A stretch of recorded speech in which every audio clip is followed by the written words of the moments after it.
Preview.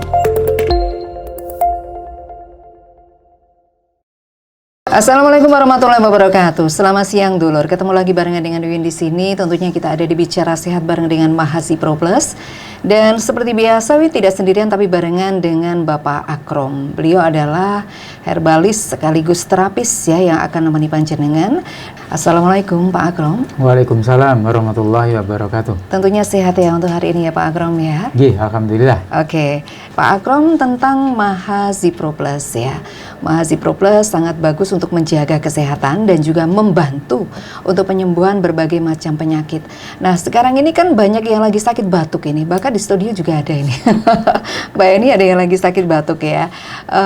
Kalau di luar juga gitu, mungkin karena polusi, karena debu musim kemarau. Bisa dijelaskan karena apa selain itu Pak Akrom batuk? Sebenarnya batuk itu salah satu mekanisme tubuh untuk mencegah lebih berbahaya bagi tubuh ya. Mekanisme pertahanan diri ya.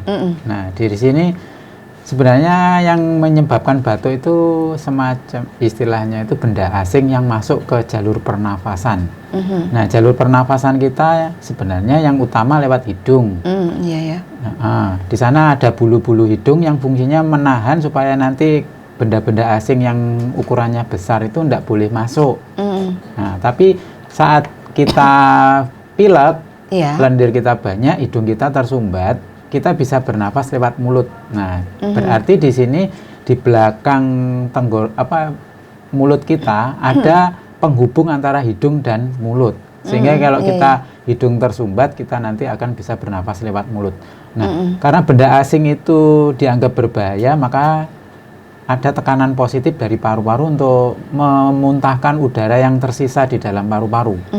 Makanya tekanannya lebih kuat. Pertamanya bersin biasanya. Kalau bersin itu biasanya partikel yang lebih kecil. Masuk melewati bulu-bulu hidung, kemudian sampai di tenggorokan. Nah, di tenggorokan dihembuskan dengan kuat berupa bersin. Nah, saat bersin ini sebenarnya sangat berbahaya. Hitungan detik dan jantung kita itu berhenti, Mbak. Waktu kita bersin itu? Iya. Jantung kita berhenti, sistem saraf itu juga berhenti semua. Itu hitungan detik. Makanya kenapa di Islam disuruh setelah itu berdoa. Setelah bersin gitu ya? Alhamdulillah. Kenapa? Bisa bernafas lagi. Oh gitu ya? Itu apakah pernah ada kasus ini Pak Akrom, begitu dia bersin, selesai ada? Ada. Pernah ada kasus seperti itu ya? Biasanya bersinnya tidak tunggal, berarti bersin terus-terusan, cs gitu ya. Akhirnya kehabisan nafas, detak jantungnya kan udah nggak mompa beberapa detik itu. Akhirnya dia guling. Itu ada. Gitu ya? Itu terutama bagi mereka-mereka yang sudah kena jantung ya. Itu akhirnya bisa berhenti. Makanya di Islam setelah bersin kita berucap alhamdulillah. Kenapa? Bisa bernafas lagi. Nah itu. Ada kaitannya itu. Ya itu misi pertahanan tubuh itu ya. Nah dari batuk itu sendiri, kalaulah sekali batuk itu dianggap tuntas, maka kita nggak akan batuk lagi. Tapi kalaulah terlalu banyak kuman, kalau di sini bukan hanya benda asing ya, kuman juga, akhirnya dia berkembang biak di belakang yang namanya area tumbuh bulu-bulu. Nah di situ berkembang biak, gatalnya kan luar biasa di situ. Nah kemudian turun, turun ke tekuan dari di belakang lubang hidung. Nah itu kan tidak terjangkau ya, terjangkau sama hembusan dari paru-paru, akhirnya dia berkembang biak. Nah tubuh langsung memunculkan yang namanya lendir untuk menangkap jangan sampai masuk ke tenggorokan. Oh, lendirnya itu berfungsi menangkap ya. Nah dari situ makanya kalau kita bersin batuk, lendirnya masih bening, insya Allah aman. Aman ya. Nah, itu berarti belum ada perkembangbiakan dari kuman-kuman ataupun virus. Nah, kalau sudah mulai kental terus agak berwarna, tidak bening lagi, pertanda bahwa di situ kumannya sudah berkembang biak. Berarti perlu digarisbawahi itu ya Pak Akrom ya. Kalau kita bersin atau kita batuk, dahaknya masih bening, itu dianggap masih aman. Tapi kalau sudah dahaknya yang berwarna gitu ya, bersinnya juga, nah ini perlu waspadai. Diwaspadai, harus hati-hati gitu ya. Itu berarti daya tahan tubuh di situ sudah kalah sebagian ya, belum kalah total. Makanya kita batuknya terus kemudian sampai hijau. dahaknya, nah itu udah berbahaya itu. Nah itu nanti kalaulah hendak diobati dalam artian dengan antibiotik, itu nanti akan turun lagi ke paru-paru akhirnya. Nah dari paru-paru sini ya wis, karena paru-paru banyak sekali darah ya, yang banyak mengandung nutrisi juga, akhirnya dia berkembang biak. Makanya kuman tuberkulose itu langsung dia kan tinggalnya di antara hidung dan mulut. Berarti sebenarnya kalau kita itu mengenal batuk itu banyak banget macam-macamnya ya Pak Akrom Ye. ya. Dan dampaknya juga berbahaya ya, Ye. batuk itu kalau tidak diperhatikan. Ye. Ada batuk apa saja itu Pak Akrom? Ya, masyarakat kenalnya batuk kering dan batuk berdahak gitu aja ya. Iya. Kemudian ada lagi batuk 100 hari, batuk rejan. Yang TBC apa itu? Bukan, itu masih ini seputar batuknya saja dulu ya, belum penyebabnya ya. Oke. Nah, makanya ada batuk yang terus-terusan, batuk rejan atau batuk 100 hari. Itu kalau menyerang anak-anak di bawah 5 tahun bisa meninggal. Kenapa? Batuknya itu nggak pernah berhenti, Mbak. Batuk kukuk sampai nggak bisa bernafas. Itu ada juga ya Pak? Ada. Makanya anak-anak itu mudah terserang pertusis itu ya. Kalau dikenal di dunia kedokteran pertusis. Itu dikarenakan apa itu? Ya kuman pertusis. Pertusis itu nama kumannya, nama bakterinya yang menyebabkan kita itu rangsangan batuknya itu nggak pernah berhenti. Nah itu biasanya sampai 100 hari atau 3 bulan. Nah kalau daya tahan tubuh oke, dia nanti akan sembuh. Tapi kalau enggak, belum sampai 100 hari bisa meninggal. Karena apa? Kita nggak sempat bernafas, Mbak.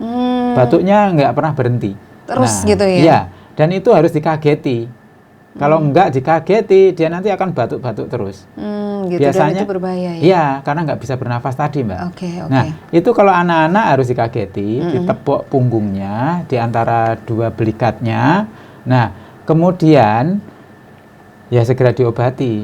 Kalau enggak, itu nanti bertahan sampai 100 hari. Kalau 100 hari habis badannya. Kenapa? Sekali batuk itu energi yang kita pakai itu sama aja kalau kita lari 50 meter loh, Mbak. Iya, betul. Makanya batuk itu bikin kurus.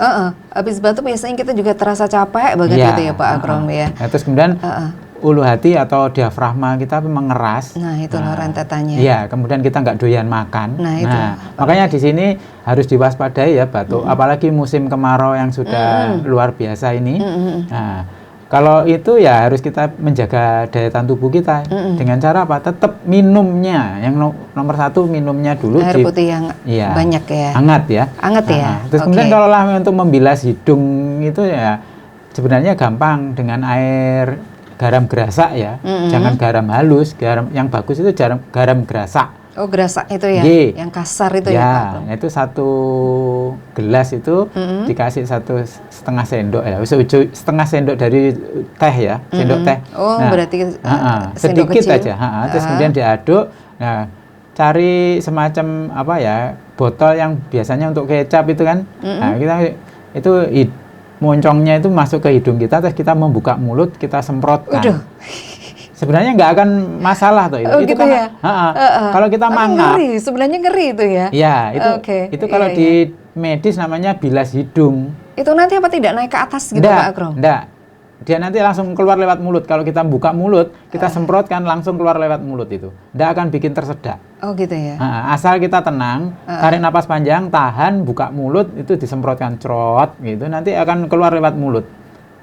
Kalau kita pilek bisa juga itu? Ya itu memang fungsinya untuk itu, untuk membilas supaya nanti, karena kuman yang di antara hidung dan mulut itu enggak bisa di-spray, enggak bisa dilakukan suatu pengobatan. Kalau kita nelen kan langsung belok ke bawah, yang ke atas kan nggak mungkin lah. Kalau ke atas makanya kita tersedak. Nah di sini dibilas hidung kita itu udah membantu membunuh si kuman, karena si garam itu ya, garam itu antibiotik juga, ada antibiotiknya ya, istilahnya natriumnya itu bisa membunuh kuman-kuman. Makanya daging itu kalau digarami ya, daging terutama ikan ya, ikan asin itu kan nggak busuk itu, karena dia menahan kuman pembusuk itu tidak tinggal di daging. Makanya pengawetannya adalah dengan digarami. Nah, antibiotik kan berarti zat pembusuknya itu nggak bisa berkembang biak di situ. Sebenarnya untuk garam, kemudian gula itu ada kadaluarsanya atau tidak ya Pak Akrom? Kan fermentasi biasanya juga bisa dipakai itu ya untuk pengawet itu ikan asin, kemudian manisan itu kan biasanya menggunakan garam dan juga gula. Ya. Nah, kalau gula pekat itu nanti malah bakteri tidak mau tinggal di situ. Tapi kalaulah tidak terlalu pekat malah mengundang bakteri. Ya. Maksudnya pekat bagaimana? Pekat ya kayak juruh ngoten niku nggih. Sirup ini kan dia ya mengawetkan. Makanya kalau kita manisan itu minimal kan 1 hari 1 malam didiamkan, direndam dengan itu. Nah, akhirnya bakteri malah nggak bisa tinggal kalau di kepekatan yang tinggi. Nah, makanya dia bisa sebagai pengawet. Nah, kemudian gimana setelah itu ya? Menjaga asupan minum. Yang kedua adalah konsumsi makanan yang sifatnya meningkatkan daya tahan tubuh ya, yang bernutrisi bagus lah ya.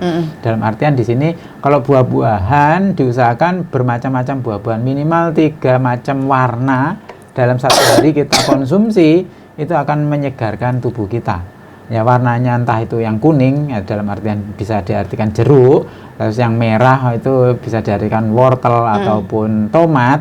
Nah, kemudian ataupun dengan anggur. Nah, kemudian warna hijau itu bisa diartikan sebagai yang warna hijau lah, semacam jambu yang hijau. Nah, itu kan jambu kaget ya orang bilang. Nah, itu sebenarnya yang ada aja kita konsumsi sehingga nanti kita harapannya terpenuhi kebutuhan nutrisi kita, sehingga daya tahan tubuh kita kita tidak mudah sakit. Nah, kemudian dari Mahazipro sendiri sebenarnya sangat kuat sudah. Dari Brotowali Sambiloto itu anti radangnya juga ada. Kalau anti radang itu mengurangi keluhan nyeri, keluhan panas, keluhan sakit, ya kan? Nah, dan dia juga ada antibakterinya. Tapi nggak terlalu kuat ya. Makanya kalau kita mengkonsumsi Mahazipro secara rutin, daya tahan tubuh kita akan siap menghadapi segala macam perubahan cuaca, dan kemudian kita menjadi dikatakan sehat. Nah, di sini dari Sambilotonya ini cukup kuat untuk membantu, apalagi Brotowali ya. Brotowali itu bersinergi dengan Sambiloto untuk meningkatkan sistem imun kita. Itu tadi untuk Sambiloto ya. Kalau Sambiloto sekarang ini kita sulit banget untuk mendapatkannya ya Pak Akrom ya. Ya lumayan lah sekarang. Lumayan ya. Atau memang bisa nggak ya kita secara langsung gitu mengkonsumsi Sambiloto? Kalau di Mahazipro kan ini juga dijadikan satu dengan bahan yang lain. Tapi semisal ini kalau ada pohon Sambiloto sendiri, apakah bisa kita mengkonsumsinya? Bisa.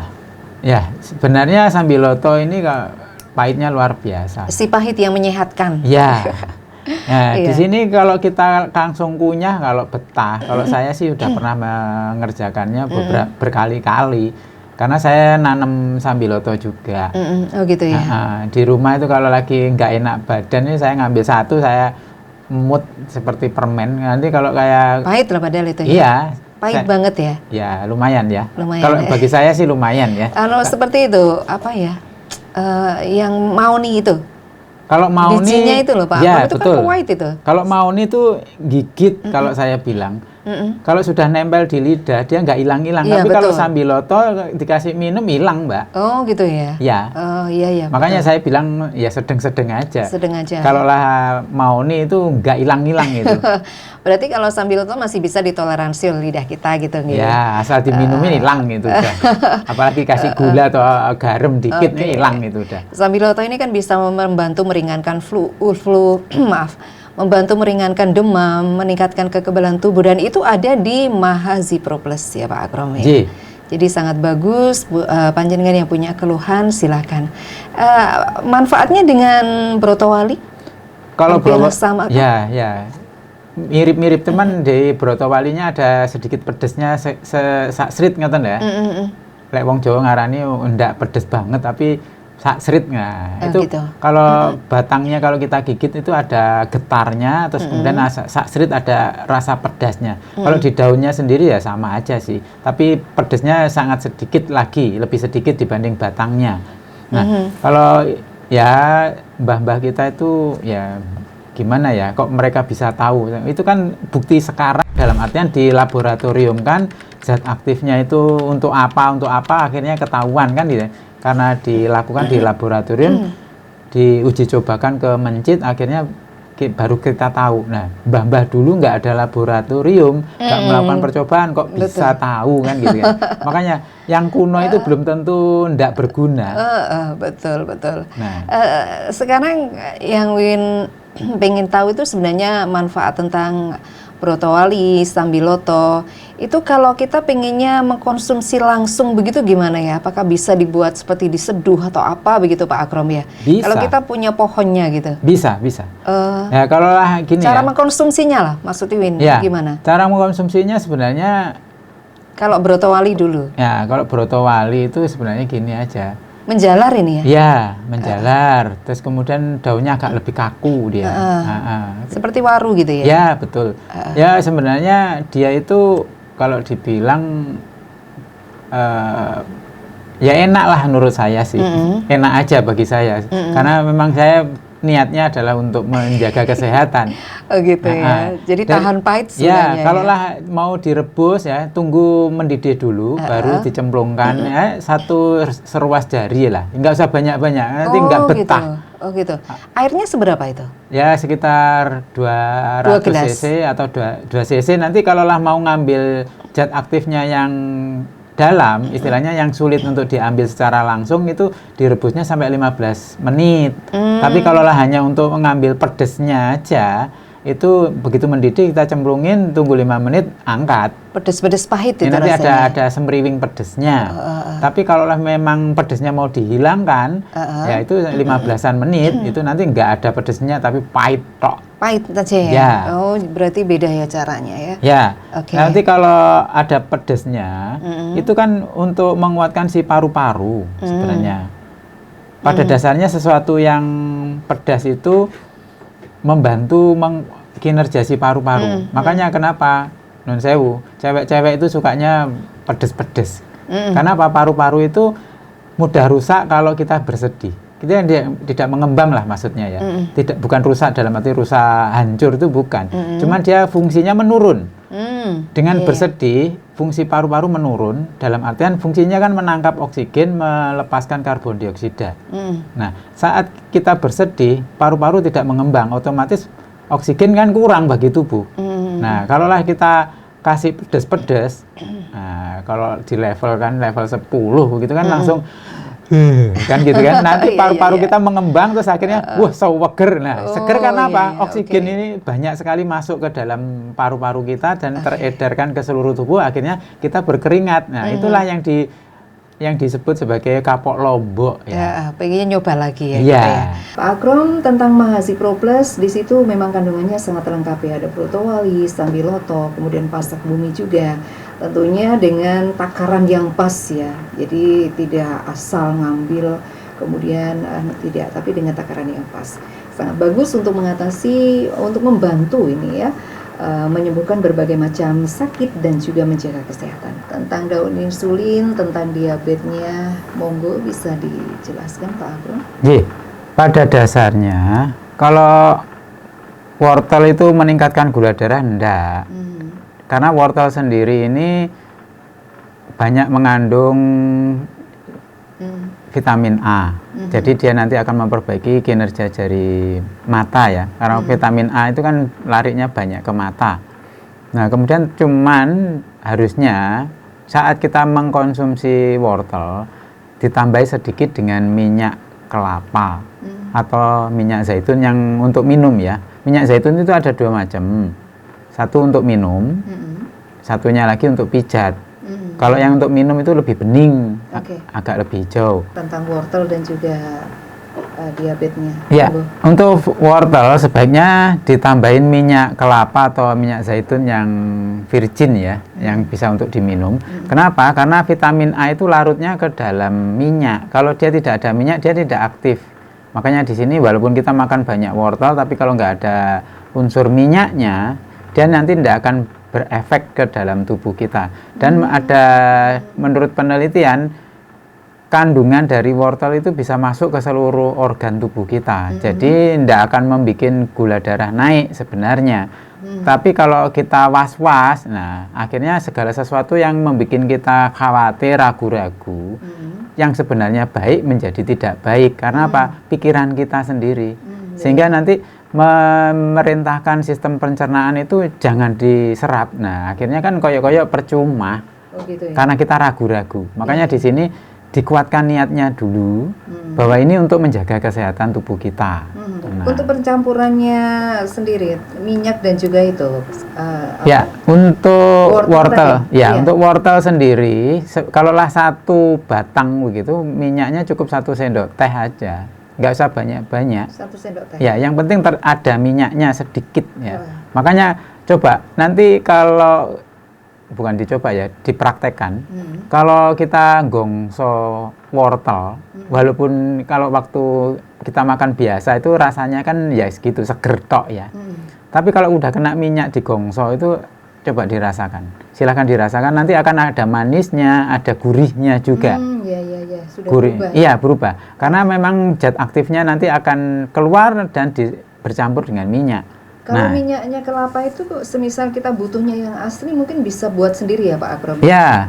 Kalau beli biasanya nanti tidak asli atau gimana, kadang kita kan khawatir ya, keaslian dari itu. Ya, sekarang metode untuk membuat minyak kelapa itu kan sudah dikembangkan. Dalam artian sebenarnya biyen yo wis ono, cuman ndak terkenal. Kalau yang sekarang terkenal itu bikin minyak kelapa tanpa api. Ya, diparut ya, 10 butir kelapa itu diparut, diperes, ditambahin ya untuk biar santannya metu kabeh ya ditambahi banyu sekitar 200 cc ya. Sekitar itu. Jadi nanti memang kental, kanil istilahnya. Nah, kemudian kita endapkan 24 jam. Nah, itu nanti akan memisahkan diri minyak blondone karo banyune wis siji-siji. Nah, yang kita ambil yang paling atas itu kan minyak. Nah, di bawah yaitu habis itu kita ambil itu. Hati-hati jangan sampai bercampur dengan airnya, nanti tengik akhirnya. Betul. Jadi VCO itu namanya ya, virgin coconut oil. Itu yang tanpa api. Nah, kalau pakai api ya tadi ya parutan apa istilahnya santannya tadi di api yang kecil diudek terus sampai keluar minyaknya. Berarti manual ya. Ya, manual, itu yang seperti orang tua kita dahulu. Nah, okay. itu kalau bikin sendiri. Nah, dan nanti kalau daun insulin dikonsumsi terus-terusan ganggu ginjal, ya sebenarnya ya enggak juga. Cuman kalau kita minumnya air putihnya kurang ya bisa, karena daun insulin itu kan sifatnya juga kan pekat ya, ini menjaga supaya gula darah kita itu tetap stabil sebenarnya. Tapi kalau tetap minumnya kurang ya ginjal ya, yang penting ini ngombe opo ae, mangan opo ae, kalau air putih cukup ya dia nanti nggak akan mengendapkan dan tidak merusak si ginjal. Makanya di sini ya kalau air kelapa untuk itu ya silakan Bu, itu lebih baik. Air kelapa itu kandungan mineralnya itu lengkap. Kalau degan, air degan itu dengan air kelapa beda. Kandungan mineralnya lebih banyakan di air kelapa dibanding degan. Gitu. Ya, kenapa? Karena si akar kan menyerapnya terus-terusan lebih lama dibanding degan. Degan kan cuma taruhlah 2 bulan. Nah, kalau jadi kelapa kan nambah lagi 1 bulan ya. Menyerap terus-terusan dimasukkan ke kelapanya kan otomatis air kelapanya nanti akan kandungannya lebih tinggi, dan di situ nanti sudah dilakukan penelitian, di sana ada probiotiknya, makanya anti racun. Mbah-mbah mbiyen nek keracunan ya diombeni banyu klopo, banyu degan. Nah, itu akhirnya apa? Dia menetralisir, karena yang sebenarnya setelah diteliti yang menetralisir itu ya elektrolit yang terkandung di dalam air kelapa dan juga probiotiknya. Makanya silahkan dilanjutkan. Ditambahi olahraga supaya gula darahnya tetap stabil. Intinya itu, mungkin kurang di olahraganya. Mas Zepro untuk asam urat insya Allah bisa, asal nanti minumnya cukup banyak. Terus kemudian ujung-ujung jari kesemutan kalau pagi, dan kemudian likatan itu bisa jadi peredaran darah di kaki ataupun di tangan itu agak terganggu. Makanya saya tadi menanya kadar gula darah sewaktunya. Kalau kadar gulanya normal, ya itu karena kemungkinan vitamin untuk sarafnya itu kurang. Nah, vitamin yang untuk saraf itu B1, B3, B6, itu B12 itu untuk ke saraf ya, atau istilahnya neurotropik ya. Nah, itu adanya banyak di Bekatul. Nah, kan gampang obat-obatane. Tapi kalaulah kita Bekatul ndak mau ya beli aja vitamin sintetis yang di toko-toko obat, vitamin neurotropik gitu aja udah tahu.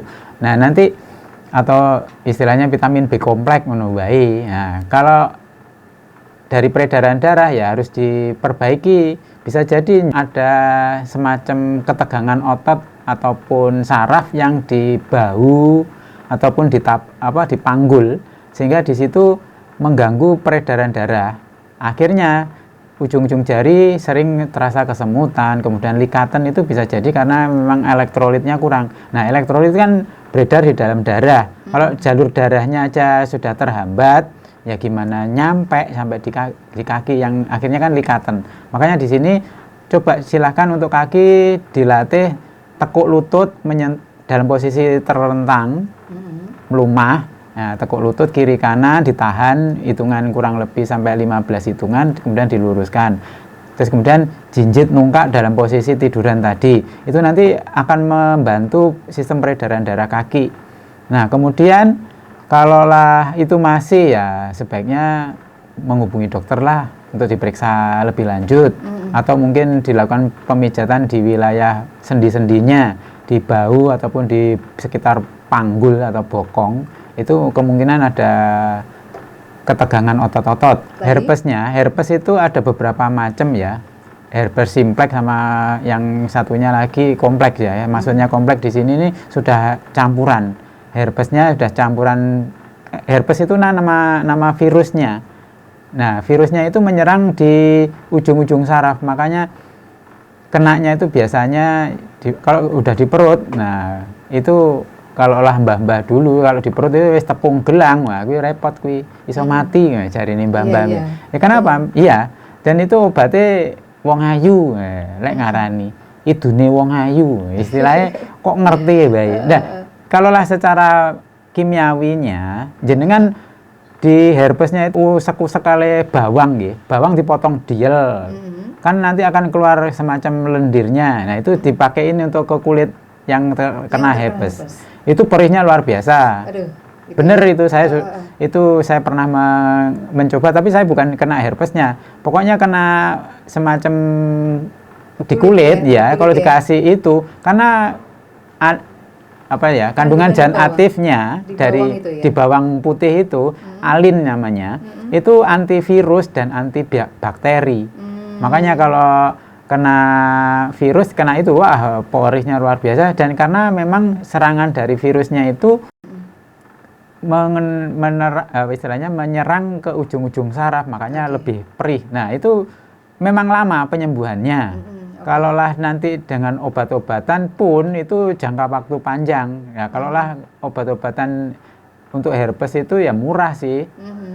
Itu cuman nanti kalau minumnya kurang ke ginjal repot. Itu bisa bertahun-tahun. Kalaulah memang iya, herpes itu bisa bertahun-tahun. Karena apa? Penyembuhannya tidak sempurna. Nah, makanya di sini untuk menjaga kesehatan kita, terutama itu biasanya herpes itu mudah menyebarnya lewat air. Berarti kalau di Mbak Siti hati-hati ya, airnya jangan istilahnya yang habis dibersihkan itu benar-benar dibuang ya, jangan sampai terkena orang lain. Iya, mudah menular kalau orangnya memang daya tahan tubuhnya turun. Nah, untuk itu Mahazipro terus-terusan dikonsumsi. Kalau kulitnya digosok-gosok sama bawang putih. Tadi ya. Kalau Mahazipro sendiri kan ini dari dalam ya. Jadi pengobatan dari dalam dan juga untuk menjaga kesehatan ya. Karena bisa juga untuk menjaga stamina biar tubuh kita selalu sehat. Monggo, sebelum kita pamit ada yang mau disampaikan, silakan. Pada dasarnya mengingat kondisi saat ini pancaroba, sebenarnya bukan pancaroba lagi sih, sudah musim kemarau ya kan. Nah, dari musim kemarau ini mudah sekali banyak tubuh kita itu kan males karena anginnya dingin. Betul. Anginnya dingin, akhirnya kita males makan, males minum. Nah, karena males makan minum itu daya tahan tubuh kita ikut menurun, Mbak. Akhirnya penyakit mudah sekali menular. Nah, ketularan ya paling gampang. Satu rumah satu batuk. tunggu aja seminggu kemudian kan bisa semua kena. Nah, ya untuk itu perhatikan apa yang kita minum dan yang kita makan. Carilah yang paling baik. Betul. Nah, kemudian konsumsinya ya jangan berlebih-lebihan juga, itu nanti jadi nggak baik. Nah, untuk ini Mahazipro insya Allah akan membantu menjaga daya tahan tubuh jenengan. Minumnya dijaga dalam arti sesuai dengan kebutuhan minimal. Kebutuhan kalau kita nyantai layah-layah itu berat badan kali 30. Tapi kalau kita sudah berolahraga kalinya 50 dari berat badan kita. Nah, kemudian perbanyaklah mengkonsumsi buah-buahan semampunya. Sekelilingnya ada mungkin saat ini ada mangga ya, semakan wailah. Iya, itu. Apa yang musim sebenarnya iya.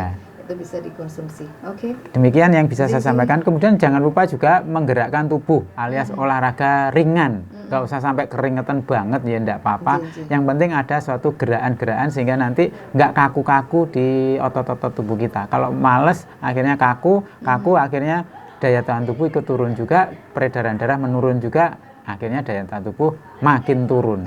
Itu ya. Oke, terima kasih untuk Pak Agrom, penjelasannya sudah kita bisa terima ya. Dan sekali lagi jangan lupa dulur, Mahazipro Plus sangat bagus ya untuk menjaga kesehatan dan juga membantu menyembuhkan berbagai keluhan sakit panjenengan.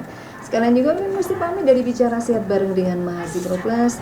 Terima kasih untuk simpati dan juga perhatiannya. Ketemu besok di hari Rabu. Matur nuwun. Wassalamualaikum warahmatullahi wabarakatuh.